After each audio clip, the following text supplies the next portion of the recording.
Jadi kita mulai dari bawah, nomor satu dalam langkah penelitian itu adalah Anda pasti melakukan observasi. Nah, observasi itu sifatnya adalah kualitatif. Alatnya siapa? Alatnya adalah peneliti itu sendiri, yaitu kamu, ya. Jadi kamu di sini melihat bahwa bagaimana area yang luas, ya. Tetapi area yang luas itu kamu pasti menemukan yang sesuai dengan kekuatan kamu. Maka di situ ada research interest identified, ya. Jadi kamu mengidentifikasi, meneliti sesuatu yang menjadi kekuatan kamu. Kalau kekuatan kamu yang diteliti, biasanya jadi lebih gampang, lebih mudah, karena itu kekuatan kamu. Dan biasanya selain mudah, kamu merasa tertarik, sehingga nggak ada capeknya. Gitu loh. Kalau kamu merasa capek, merasa sulit, bisa jadi itu bukan kekuatan kamu. Gitu loh. Makanya kemarin saya minta kamu temu bakat, ya, mendapatkan kekuatannya di mana, dari situ baru kemudian putuskan penelitiannya. Tapi nggak apa-apa, ini masih belum terlambat, nanti kamu bisa menajamkan hasil penelitian kamu. Yang kedua, nah, yang kedua adalah preliminary data gathering, atau di situ kamu mencoba cari data awal. Data awal itu seringkali disebut sebagai fenomena bisnis. Ya. Nah, setelah fenomena bisnis, juga ada yang namanya research gap. Nah, dua hal itu, ya, diperoleh melalui interviewing. Interviewing itu menginterview, dari interview itu nanti Anda akan mendapatkan gambaran tentang permasalahan di kantor itu, di perusahaan itu, dan kamu bisa merumuskan masalah. Nah, ini ya. Kalau permasalahan itu luas, kompleks, sampai orang sekantor bekerja sama untuk mencapai tujuan kantor, tetapi kalau masalah itu kamu menentukan hal-hal tertentu yang disebut sebagai variabel yang mempengaruhi, ya, atau disebut variabel X, dan kemudian kamu menentukan variabel Y-nya atau variabel yang dipengaruhi atau variabel dependent-nya itu apa.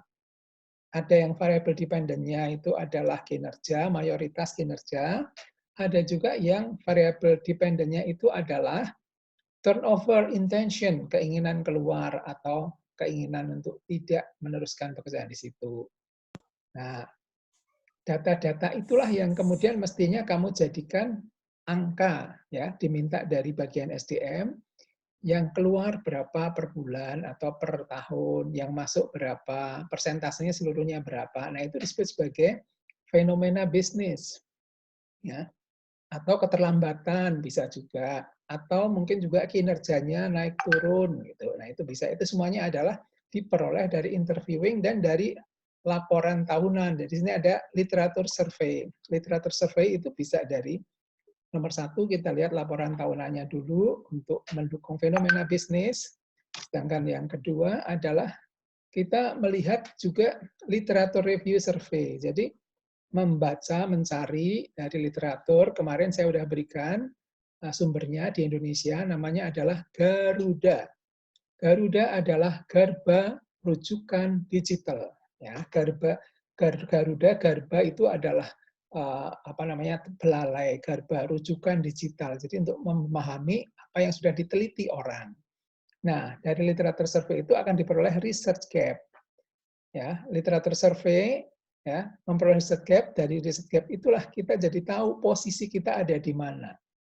Apakah saya mau menguji model yang sama yang sudah diteliti terdahulu, ataukah saya mau menambahkan atau mengkombinasi, ya, variabel baru, ataukah saya mau membuktikan, ya, pengaruhnya seberapa, atau mau membuktikan pengaruhnya seberapa bila dilakukan di perusahaan yang berbeda. Jadi misalkan penelitian di asuransi bisa dipindahkan, penelitiannya ganti di bank. Atau penelitian di bank dipindahkan, penelitiannya mungkin di kantor pemerintah atau bank pemerintah. Nah, sebagian besar di antara kita itu belum terlalu bisa membedakan organisasi publik dan organisasi bisnis. Maka yang di organisasi publik itu yang di pemerintahan yang bukan hasilnya profit, tapi hasilnya adalah pelayanan atau disebut juga sebagai apa? Bukan standar, tapi disebutkan sebagai kontrak pelayanannya seperti apa, gitu. Di administrasi publik itu biasanya seperti itu. Nah, dari situlah kemudian kita mendapatkan keyakinan ya dari dua hal tadi, problem definisinya itu seperti apa. Maka kemudian kemarin saya seragamkan sesuai dengan syarat di Perbanas bahwa variabel X itu 3 dan variabel Y-nya 1. Dan itu pun sudah saya sederhanakan lagi, semuanya adalah variabel langsung. Jadi pengaruhnya langsung, tidak ada yang dummy variabel, tidak ada yang variabel laten gitu. Nah, dari situlah kemudian muncul diperoleh rumusan masalah bagaimana pengaruh X1 terhadap Y, bagaimana pengaruh X2 terhadap Y, bagaimana pengaruh X3 terhadap Y, bagaimana pengaruh X1, X2, dan X3 secara bersama-sama terhadap Y. Itu standarnya, standar minimal. Tetapi kalau Anda mau lebih, bisa nggak? Bisa. Bagaimana pengaruh X1 ya, terhadap Y, bagaimana pengaruh X1 ya, dimoderasi X2 terhadap Y, bagaimana pengaruh X3 dimoderasi X2 terhadap Y. Nah, itu kan lebih susah, tapi saya tidak mensyaratkan seperti itu. Saya mensyaratkan yang sederhana aja sesuai dengan ketentuan di Perbanas, semuanya serba langsung. Ya. Nah, kemudian dari situ saya mentugaskan Anda semuanya membuat bab 1 dan bab 2. Ya, bab 2 isinya yaitu yang nomor 4 ini. Nomor 4 adalah theoretical framework. Ya.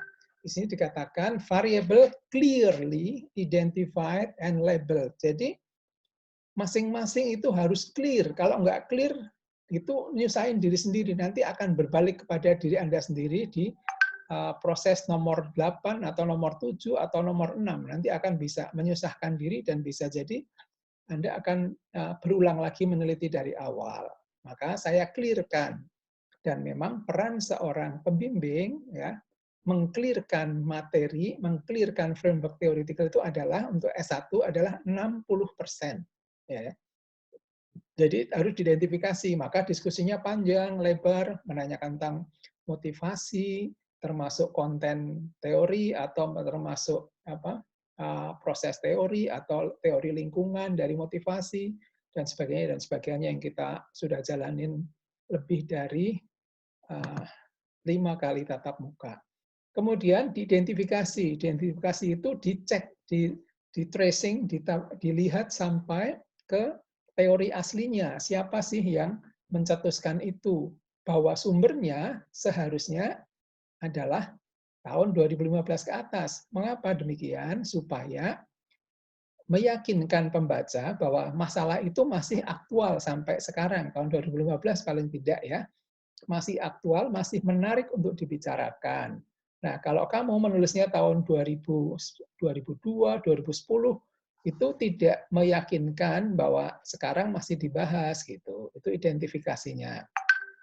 Kemudian labelnya adalah kita mengetahui bagaimana dimensi-dimensi dari yang Anda teliti. Dimensinya itu seperti apa, konstruknya atau konsepnya seperti apa, dan kemudian setelah itu dari variabel, dari konstruk, dimensi, maka ketemunya indikator-indikator. Jadi teori motivasi indikatornya macam-macam ya, beda-beda. Nah, kemudian dari situ setelah itu labelnya dapat, baru kita bisa melakukan namanya hipotesis teori. Nah, hipotesis teori bukan hipotesis statistik, itu dibedakan nanti. Ya. Kemudian masuk yang kelima. Di 5 inilah kita mau melakukan hipotesis statistik nantinya. Tapi sebelum itu kita harus pastikan dulu yang namanya desain penelitian. Ya. Nah, sebelum ngomong desain penelitian, biasanya ada juga yang namanya paradigma penelitian. Nah, Nanti paradigma penelitian dan desain penelitian itu akan saya jelaskan di pertemuan kita hari ini. Sehingga kita masuk di sini, selanjutnya adalah scientific research design. Nah, itu kan mulai bab 3. Ya. Jadi sekarang ini antara 5 dan 6 itu akan kita bicarakan hari ini. Nah, saya tidak akan melangkah lebih lanjut, tapi hanya sampai di sini dulu. Saya menunggu kalau ada pertanyaan. Apakah ada pertanyaan di sini atau mau langsung dibahas punyanya Christine? Halo Christine? Iya Pak, hadir. Mau boleh dibahas sekarang? Boleh Pak. Oh, yang lainnya tidak keberatan punya Christine dibahas? Iya Pak, nggak apa-apa. Nggak apa-apa Pak. Nggak apa-apa. Ya, jadi jelas ya yang Bapak jelasin ini ya. Jelas Pak. Oke. Jelas Pak. Ya.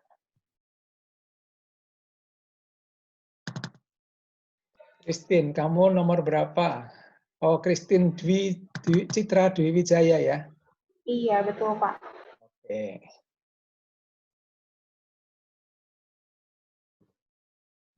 Baik, dari Christine Citra Dwi Wijaya. Oh, oke.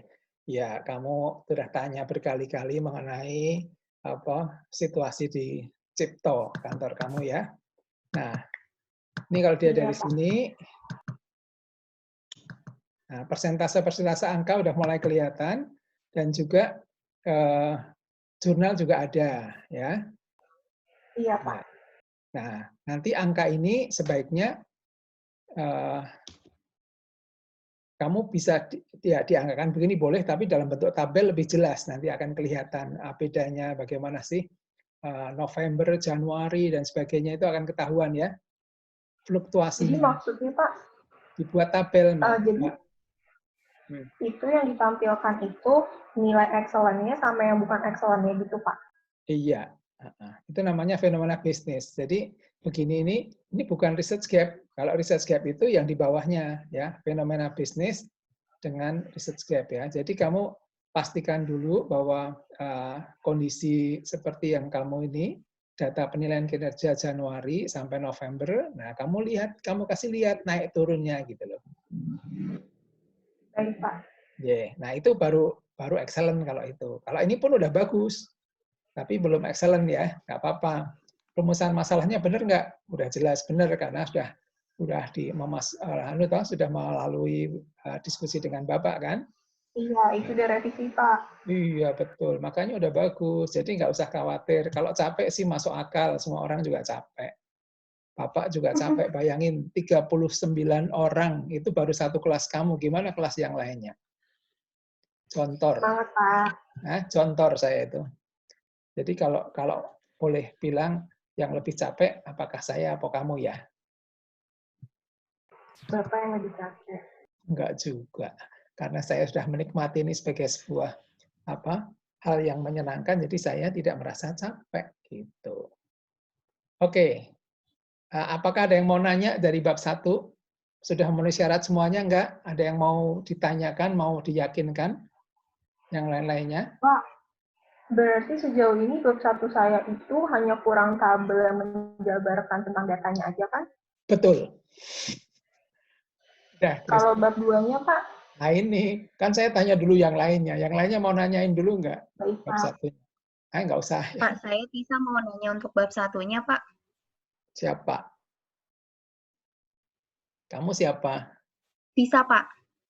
Tisa? Ya. Oke, ya. Nah, biar penasarannya terobati gitu ya, Tisa ya.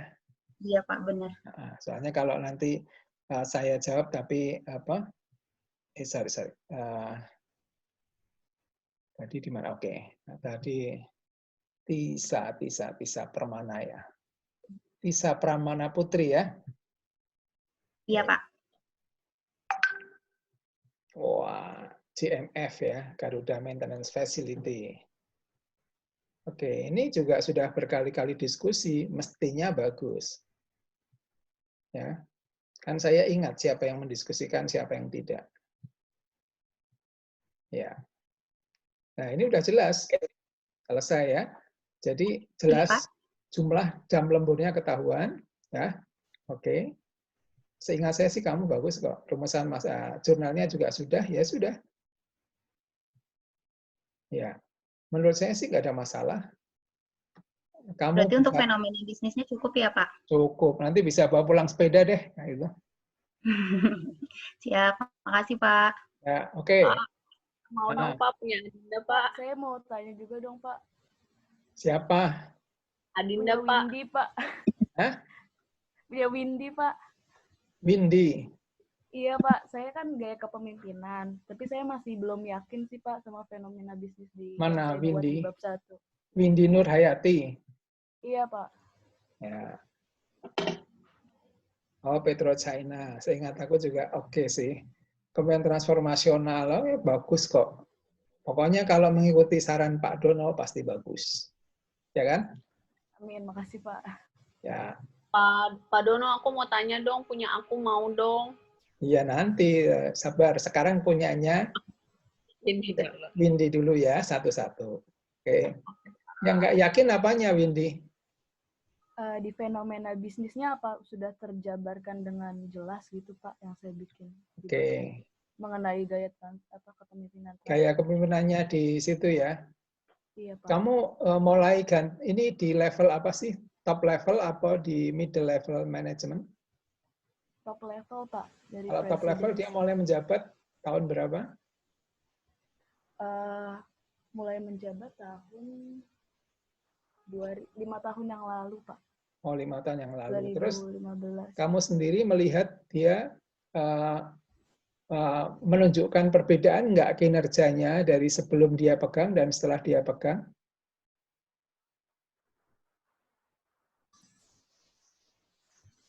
Maaf, Pak. Ya, Pak. Apakah menunjukkan perbedaan? Jadi pemimpinan yang baru itu apakah 5 tahun lalu itu, nah ini benar Petro China memiliki visi misi ke depan. Nah, visi misinya itu berubah nggak selama 5 tahun Visi-misinya terakhir? berubah, Pak. Tahun 2019 ada visi misi baru. Nah Dari itu, tahun yang nah sebelumnya. itu kamu membedakan itu. Seorang pemimpin itu dibedakan dari apakah dia memutuskan visi misi dan value yang baru. Dari situ kamu tuliskan perubahan itu, ya. Baik, Pak. Terus Jadi dari visi situ misi, kaitkan dengan kinerjanya. Nah, maka benar di situ kamu transformasional karena dia melakukan perubahan gitu. baik, Pak. Ya. Jadi saya tambahin data kinerjanya nggak, Pak, di website? Iya, Soalnya di situ belum speknya ada. Karena ini pemimpin kan kinerja diukurnya dari kinerja organisasi, ya, bukan kinerja individu. Walaupun nanti narasumbernya atau samplingnya dari anak buahnya yang melihat kepemimpinan dia, gitu ya. Oke, baik, Pak. Ya. Baik, Pak. Terima Gitu kasih, ya. Pak Dana. Ya. Iya, Pak. Terus siapa tadi? Adinda Sekarang, Pak. Oza Pak, saya juga kurang yakin sama fenomena bisnis Pak. Ya. Ya, oke, gini. Boleh nggak kalau saya supaya agak nyambung dengan bab yang akan kita teliti ke depan, saya sementara skip dulu karena hari ini sebenarnya kita ngomong kaitannya dengan desain penelitian gitu ya. Jadi Baik dengan Pak. gambaran awal seperti Kalau gitu nanti saya Japri boleh deh nanti nanti. saya personal chat kali ya Pak ya. Ya, dan kemudian dari situ kita akan melihat apa hubungannya dengan desain penelitian atau paradigma penelitian gitu. Paradigmanya seperti apa itu penting karena kalau kita nggak tahu paradigmanya, nanti akibatnya kita juga tidak bisa menjawab pertanyaan yang disampaikan oleh oleh siapa? Penguji. Karena nanti kan intinya kita mau kaitannya dengan ujian kita seperti apa gitu loh. Ya kan?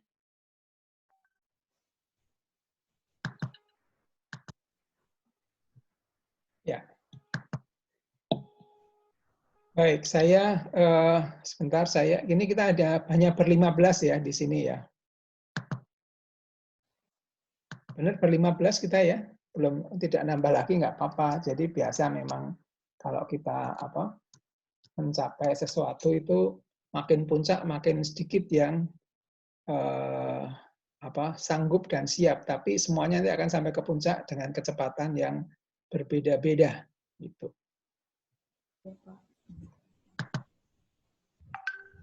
Baik, jadi saya akan beritahukan pada Anda ini hal terkait dengan fenomena bisnis ya. Baik. Coba sekarang siapa yang masih ingat di buku hijau setelah bab 3 itu isinya apa ya?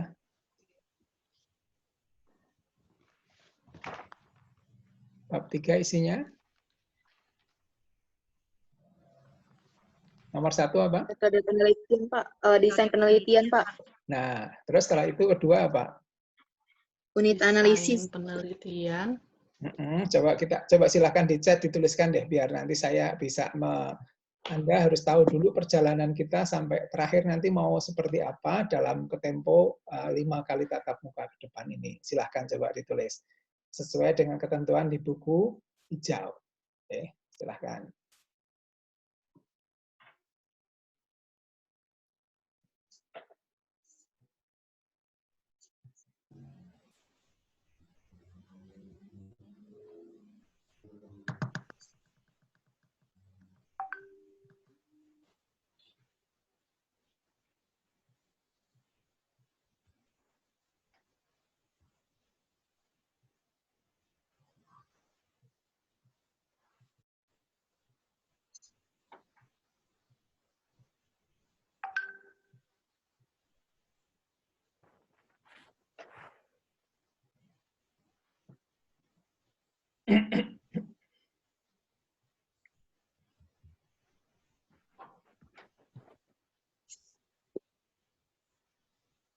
Oke, OZA, desain penelitian, unit analisis, operasionalisasi variabel, populasi dan teknik sampel, jenis dan sumber data.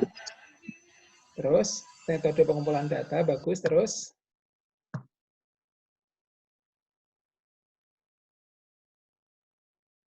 setelah metode pengumpulan data,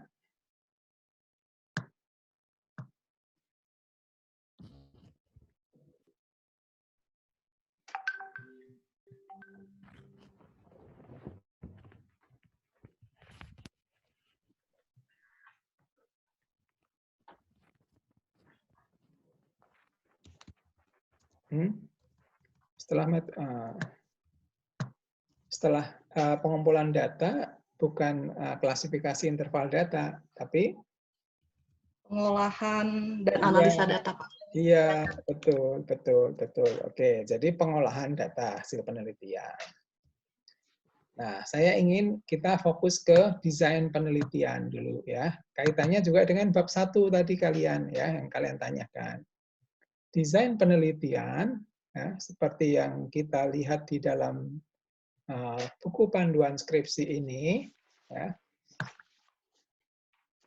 Ini kan metode penelitian ya. Di sini mulai langsung dikasih bab 3 ini adalah lanjutan dari bab 2. Ya, ini ada ngomong validitas, ada pengumpulan data, enggak. Kita fokus dari 1 dulu ya. Desain penelitian ya. Nah, peneliti diminta ya menentukan. Jadi menentukan itu pilihan Anda ya, yang paling sesuai dengan tujuan penelitian terkait dengan variabel penelitian. Apabila menentukan desain penelitian seperti survei, studi kasus, eksploratif, eksplanatif, dan deskripsi akan menjadi pilihan dengan cara membaca beberapa buku metodologi penelitian. Nah, ini. Jadi, desain penelitian ini sebenarnya sama seperti, kalau saya boleh bilang, jenis kelamin. Jadi, kalau Anda bilang jenis kelamin laki atau perempuan, kan nggak bisa laki dan perempuan. Ya.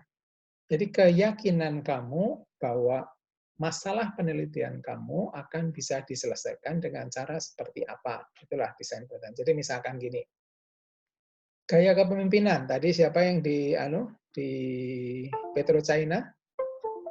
Windy, Pak. Ya, Windy ya. Nah, apa namanya? Kepemimpinan itu pemimpinnya berapa? Presidennya 1. Vice Presidennya sekitar 6 kalau nggak salah, Pak. Nah, yang kamu teliti apakah 6-6-nya atau hanya 1? yang saya ambil gambarannya satu, Pak Presiden. Iya, jadi kamu benar, Windy. Jadi pemimpin itu ilmunya atau apa namanya, pengaruhnya namanya adalah kepemimpinan. Intinya adalah pengambilan keputusan. Dia memutuskan apa saja selama masa kepemimpinan itu. Jadi Ya, Pak. sampelnya berapa? Sampelnya, kalau saya sekarang kan ada di Departemen Audit, Pak. Jumlahnya sekitar 9. Mungkin saya bakal ke departemen-departemen lain. Kira-kira sampelnya kalau misalnya kuantitatif itu minimum berapa ya, Pak? Nah, itu pertanyaan yang bagus. Jadi, kalau kamu membuat penelitian kepemimpinan transformatif itu pakai kuantitatif, maka ada ketentuan statistiknya, yaitu bahwa jumlah responden itu 3 kali dari jumlah indikator atau dari variabelnya. Ada yang mau mengarahkan seperti itu. Tapi ada juga yang menghitung dengan cara yang berbeda. Ya, ada namanya Slovin, rumus Slovin. Rumus Slovin itu adalah melihat nanti populasinya berapa, dan kemudian dengan populasi itu maka keterwakilannya berapa, itu ada rumusnya. Ya. Jadi mengenai responden bisa pakai Slovin, bisa pula pakai apa? 3 kali dari jumlah indikator. Ya, dari indikatornya. Tetapi kalau kamu penelitian kualitatif, ya, Pak. Ya, respondennya itu ya satu itu ya pemimpinnya itu sendiri aja, diwawancarai aja. Baik, Pak. Jadi itu kalau ngomong bedanya, menurut kamu hasilnya bagus mana? Bagus kamu mewawancarai pemimpinnya satu orang, diwawancara, Bapak maunya apa sih dalam 3 tahun ke depan mengerjakan di PetroChina ini seperti apa? Wah, dia akan jelasin, mungkin yang dijelaskan benar, mungkin yang dijelaskan tidak, mungkin itu hanya teori, mungkin teori dan praktek. Nah, itulah yang menarik nantinya dari situ. Iya, Pak. Dari sini ketahuan ya bedanya paradigma penelitian kuantitatif dan kualitatif. Iya, Pak. Kalau kuantitatif, yang ditanyakan anak buahnya, bagaimana kepemimpinan si Bapak? Ya. Kalau kualitatif, bagaimana kepemimpinan Bapak menurut si Bapak itu sendiri? Iya, Pak. Bisa nggak kepemimpinan si Bapak itu menurut komisaris? Bisa saja. Karena, nggak enak dong saya ngomongin tentang diri saya sendiri. Kamu tanya aja pada pengawas saya, yaitu komisaris. Atau bisa saja komisarisnya itu adalah perwakilan dari RUPS kan ya, komisarisnya ada 5 atau 7, ya 7-7-nya itu, 7 juga boleh. Gitu. Iya, Pak. Jadi kalau kualitatif, itu nanti hasilnya adalah kedalaman teori atau menciptakan teori baru, itu kalau kualitatif. Iya, Pak. Ya. Kalau kuantitatif, itu membuktikan. Ya, membuktikan bahwa teori yang Anda pakai untuk membaca si Bapak tadi, dibaca sebagai pemimpin transformasional, gitu kan ya? Ya, Pak. Dimensinya ada berapa, Wiwin, tadi? Transformasional? Sebentar, Pak, saya buka. Nah, saya kasih tahu ada 4. Ya. Iya. Nah, dari 4 dimensi itu berapa pertanyaan nanti? Nah, terserah kamu membuatnya. Kamu mau pakai punya orang lain atau mau membuat sendiri gitu.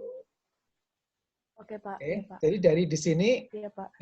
Semuanya saja kecuali Wiwin juga harus tahu bahwa bedanya kuanti dan kuali itu adalah karena dari awal saya yakin bahwa kalau kepemimpinan ini saya tanyakan kepada anak buah, itu lebih objektif atau kurang objektif? Iya, Pak. Lebih objektif. Lebih objektif ya. Nah, iya, Pak. Sekarang kalau kepemimpinan itu saya tanyakan pada komisaris utama, apakah itu lebih sesuai dengan tujuan organisasi, lebih objektif atau kurang objektif?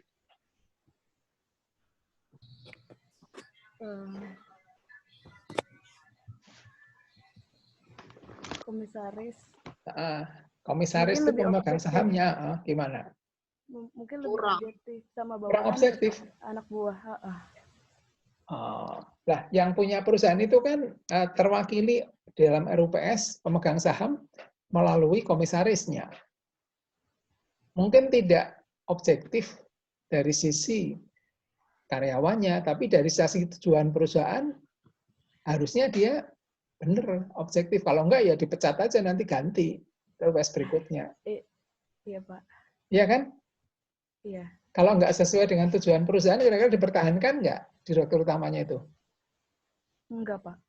Nah, benar enggak itu berarti? Salah atau benar? Benar Pak. Benar artinya apa? Objektif enggak? Benar objektif. Belum tentu. Belum tentu objektif. Tapi benar sesuai dengan kondisi saat itu yang dipahami. Nah, karena seringkali kamu masih S1, nanti ketika kamu udah S2 atau S3, kamu akan bisa memahami. Itu tidak objektif, tapi benar. Iya Pak. Coba, saya tanya lagi. Kalau saya kasih kalian nilai semuanya A, itu benar atau objektif? Semuanya, satu kelas tak kasih nilai A. Itu objektif enggak? Enggak. Hah? Enggak. Masa nih, berarti kamu senang orang lain ada nilai B, ada C, ada D, ada E gitu.